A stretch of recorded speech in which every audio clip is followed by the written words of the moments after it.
search terms are now like what we just discussed in the last one. What happens? It's basically what did someone search? So this keyword triggered the ad when this search term showed up. This keyword triggered an ad when someone searched this. So this is what the people searched. Now, we used to get every single search term that would show up in our search terms report. They sample it now. We don't get anywhere near all of them. It's just not like it was. So you could see this here. Let me open this up. So for this ad group, you could see we had 1,400 impressions. So these ads showed up 1,400 times for this whole ad group. So there were 1,400 individual searches that triggered our ads. We're only seeing a third of them in this report. And the others, like, it didn't even get calculated here. So, it goes to show you like how like we basically have a lot of them that had clicks, but if we wanted to sort by impressions, we're probably missing some of the more obscure ones that had like one search or who knows. But the problem is how they explain this is, I think it showed up here.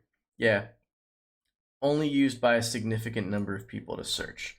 So like a lot of long tails won't show up anymore. I mean, this data has become something where you can't really rely on it like you used to. Now, how it used to work was when keyword modifiers were very well defined, and that was how they behaved before they started getting more blurry.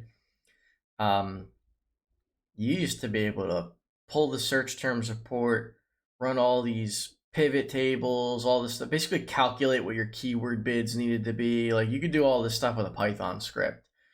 And I know people that used to do that before I got into this. You can't do that anymore. It doesn't work that way anymore. Now what you do is you use this report a different way. We're going to talk about that in this section, not in this video, but in this section when we start looking at keyword extraction. But essentially, yeah, I mean, you use this a little bit differently now. The whole process of just running search ads is just generally more consolidated.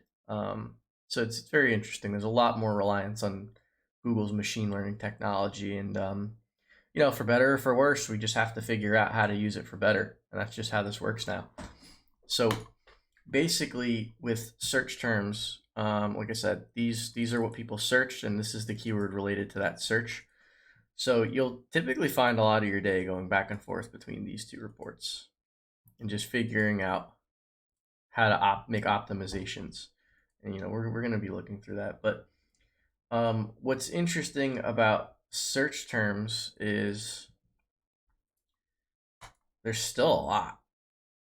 And you could see because of these broad matches, like year of the ox jewelry, like I like to Google a lot of this stuff to determine how relevant it is or isn't.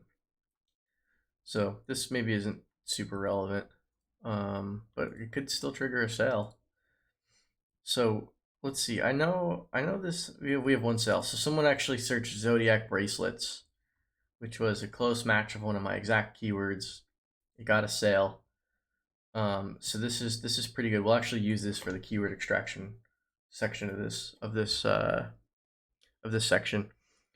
But you can see like there's some brands that show up in here, Swarovski. So the other thing is like because of how search terms work now and how keywords work now, I don't really do too much initial keyword research anymore. I use this report to figure out what to try to bid on next. So when it comes to essentially like researching keywords, like there's all these third-party tools and all this, and when we get into campaign types, I'll show you. I won't show you those tools, but basically I use specific campaign types now to basically figure out what my keywords should be. So I'll usually start when I take on a new brand. First, I'll look through their old data, figure out what did well, what didn't, and I'll start there. But I'll go more broad and just get more ideas, because the broad match keywords are going to give us like stuff that's semantically similar. It's Google's delivery algorithm, right, for who sees what ad is really good at knowing when someone might buy, depending on a bunch of factors. So I like to lean on this to help me figure out what I should be targeting. and I'll update my keywords from there. So this is keywords, this is search terms. We didn't talk too much about performance metrics here, but we will when we get to keyword extraction.